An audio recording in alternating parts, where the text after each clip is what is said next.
Okay, well, thanks again to NSCAA for allowing us to come present. Like I said, I'm Kristin Gillette. I'm the Director of Champions of Character with the NAIA for the next 4 days. So it's kind of a nice last hurrah here for me. But our Champions of Character program is something that we it's been around since 2000. And it's great to see some NAIA coaches in the room as well. It's something that, as an association, they've really committed to this program. All of our coaches, whether you're a volunteer coach through head coach, you have to take an online coaches course within the first 60 days of hire. Not all of our student athletes have access to what we call Live 5. And we call it Live 5. It's an online student athlete training, but it's our 5 core values of integrity, respect, responsibility, sportsmanship, and servant leadership. And we put a huge emphasis on conduct and competition. And I can already just feel it from my coaches here in the room of, tracking ejections within the NAIA. And our 2 sports that probably rise to the level of having to really pay a lot of attention to is soccer and baseball, and in the way the behavior on the field. And so I'd like to spend this time in just encouraging you all from the youth coach level all the way up through the college as to the culture within the NAIA is focusing on sportsmanship and the 5 core values that we have, and how you conduct yourself then on the playing field. And so much of that is modeled by you all as coaches, right? And what expectations you are setting. And in soccer, football, you only have the main official out on the pitch and then the 2 sides. And so a lot can happen behind that referee seeing anything. And so there can be a lot of built up tension between players against the opponents in a game, and then how that then gets reflected as it gets closer to the end and really tight and trying to win that game. And so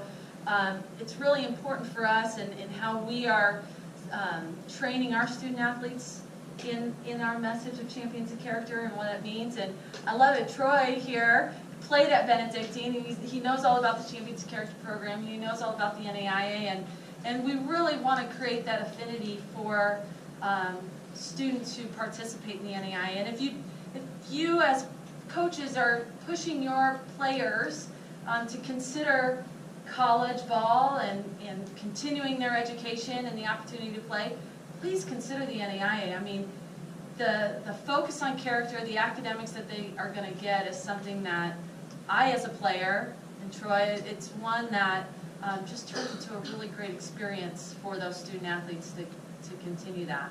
So I know I don't have a lot of time, but a couple of things I wanted, and I brought a few things. We have these athlete of character cards, and so I just try to bring a lot of material that I'm like, I got to clean out the cupboards, right? So feel free to take some of these. It's kind of a commitment card for student athletes as you kick off the season and set those expectations.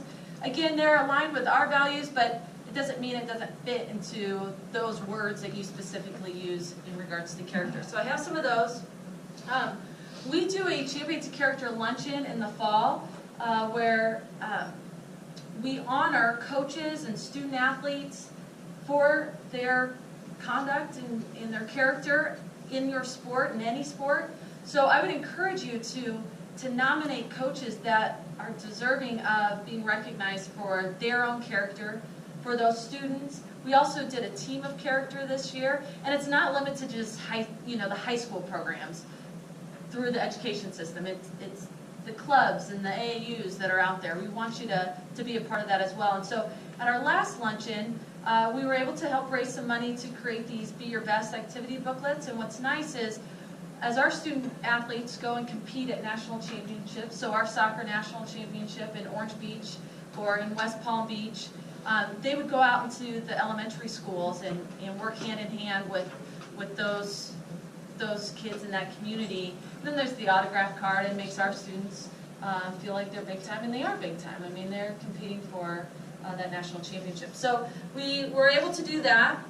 I also brought some daily character lessons for youth coaches. Has anybody heard of Bruce Brown? Okay, Bruce Brown, yeah, he's got this book, Developing a Positive Coaching Legacy. If you want to do a drawing at the end or something, this is a giveaway. He's the one who really created the message behind Champions of Character, and he now has a speaking group called Proactive Coaching. There's a few speakers in the area that will go out with his messaging, and it's good stuff. I mean, it's just how to continue to build up your kids and get the best out of them and compete at the highest level. Because that's, as coaches, right? We all want to win. We want to be at the top record at the end of the season, but you want your kids to continue to learn that next fundamental, right, and do it the best way. And he presents it in a manner that helps you to understand that you can compete at the highest level by doing it right and playing within the rules. And it's just a great message. So if you haven't looked at his stuff, Bruce Brown, please do. And these booklets are kind of from that original run of when he was a part of with the NAIA, and so I brought some of those.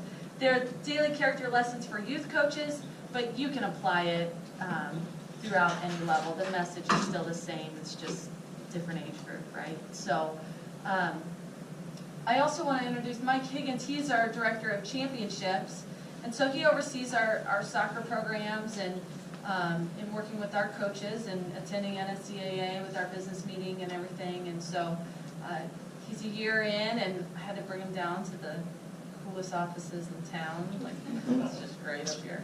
So any specific questions?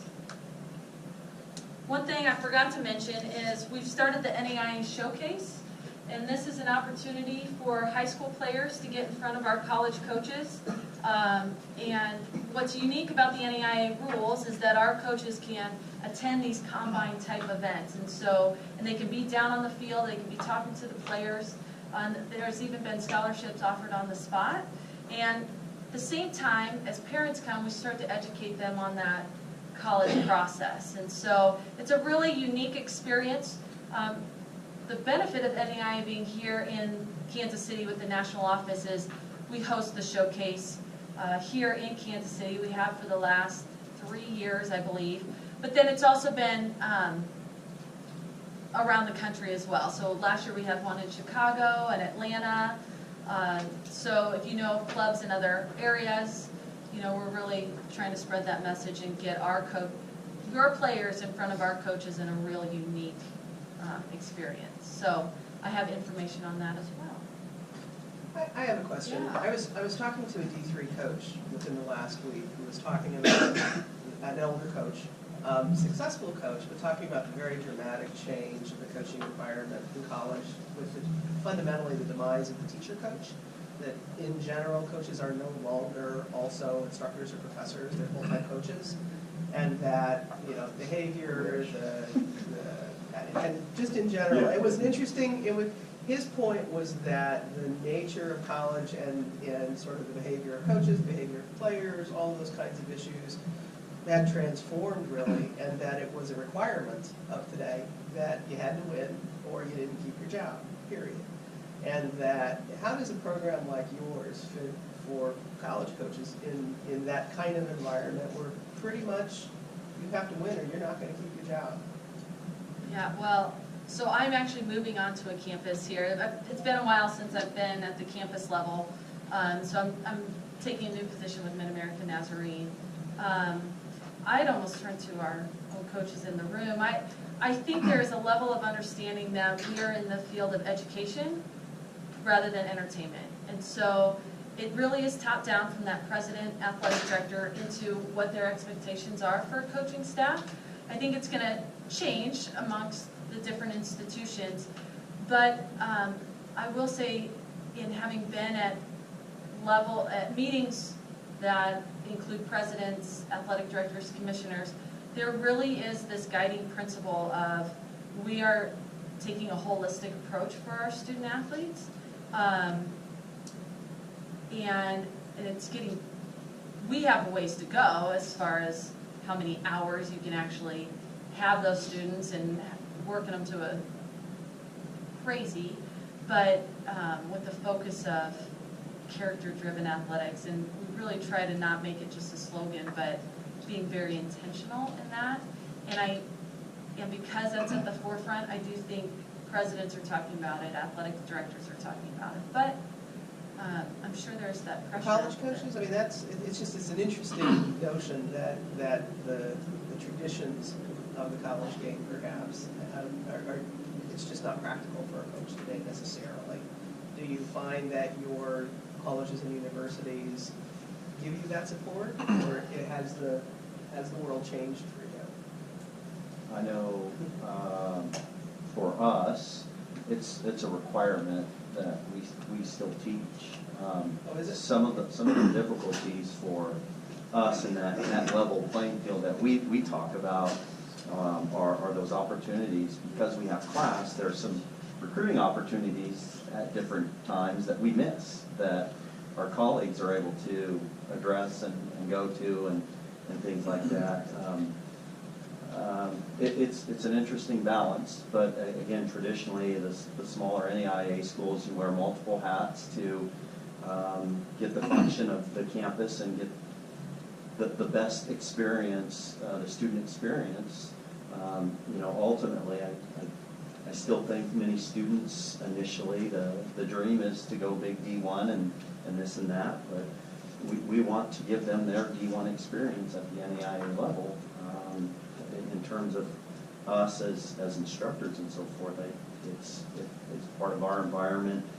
Us as an institution, we are very bought into the Champions of Character process. It's an amazing program.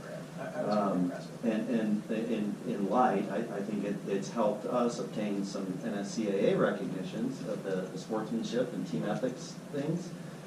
So that there's some correlation between the two activities, so kind of veering away, but I don't know. No, I would add, so your point of this guy is a win-at-all-cost mentality, I think.